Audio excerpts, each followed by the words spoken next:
All right, well, we're going to find out what one strategy will be, at least. The big matchup's just hours away, as Christine's been saying. The first debate in the critical early voting state of New Hampshire.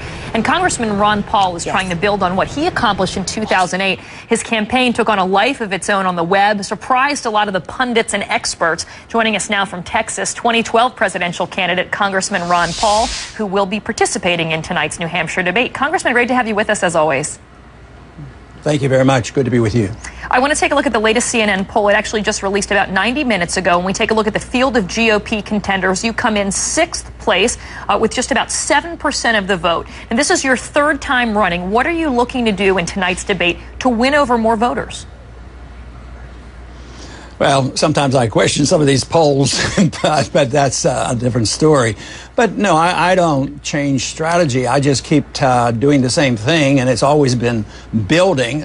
Certainly, there was an explosion of interest in what I've been doing for 30 years, 4 years ago in the last campaign, and it's continued. The momentum has continued. So I think I just have to continue to do what I'm doing and have been doing, because the country has finally awakened and found out that what we've been doing is wrong. And I've been warning people about the deficit, warning about the stupid foreign policy and the wars that we continue to fight, the silliness of printing money when we need it. And people are starting to wake up, and they say, yeah, that makes a whole lot of sense. And this is what I have been talking about for a long time. So I would say I'm not adapting to the status quo as much as challenging the status quo. And the status quo right now is moving in my direction, is moving rapidly. So our campaign is pretty optimistic about what's happening. Right. I mean, you know, when you bring up the point, in a lot of ways, it really should be your time, because these issues that you've talked about, and I remember interviewing you back in 2008 about cutting spending, cutting the debt, shrinking government, really are front and center now.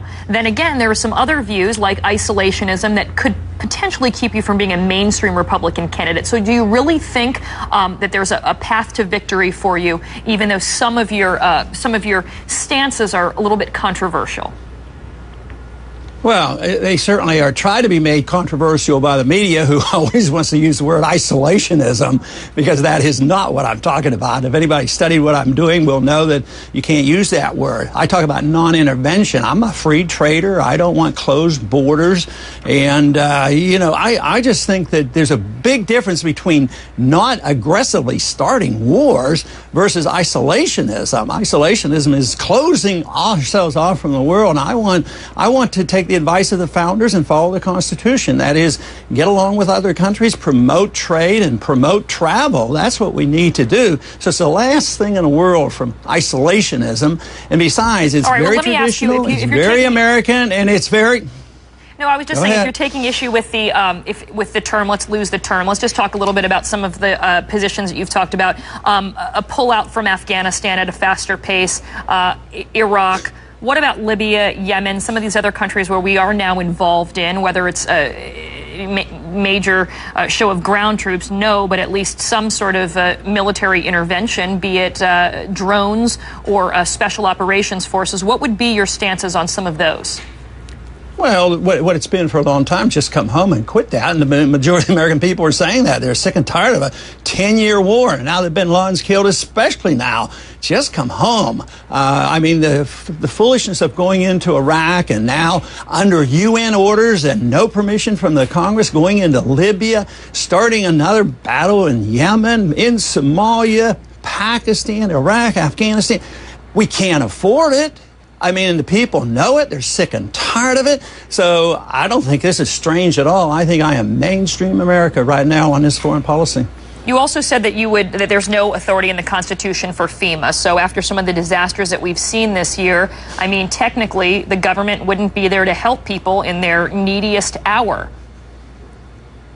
Yeah, well, they don't do a very good job. FEMA has a bad reputation. I live on the coast, and I've taken a very strong stand against the problems that FEMA causes. And believe me, we got tons of calls when the hurricanes hit because FEMA gets in the way and they take over.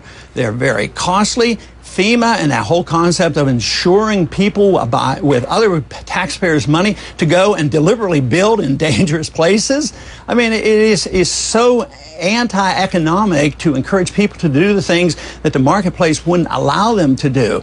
But just think of the recovery effort with the major hurricanes in the last several years. It doesn't have a very good record, and no, it isn't in the Constitution. When did we get into the insurance business? I mean, it's not there. How do you, and since they do such a lousy job, and FEMA, let me finish. And FEMA is also about $18 billion in debt, so it's not a very successful organization. Taking the challenges perhaps of the organization itself aside, could you see yourself as President Ron Paul standing there saying, I'm so sorry that your entire town of, let's say, Joplin, Missouri is wiped away, but the federal government really can't do anything for you? Well, I think following the law, and I think that's a little bit presumptuous on forming a question like that. No, we try to make things work, but the whole thing is if they paid into and as part of the system. But long term and philosophically, it's not a good idea. But so much of what we do in Washington is not a good idea, but you try to make it work the best you can. And maybe somebody like myself, who's a strict fiscal conservative, might be able to manage some of these things a little bit better until we decide that it is not the proper role of government. Now, it is in this stuff, you know, like, oh, you're not for the welfare state, so you don't care about poor people, you don't care about medical care. It's such you know, challenges just don't make it, that doesn't make any sense. All right, well, I know you're gearing up for the debate tonight. It was great to get some of your thoughts this morning. Congressman Ron Paul, 2012 presidential candidate from Clute, Texas this morning. We'll be watching you tonight, so thanks so much for joining us. Okay.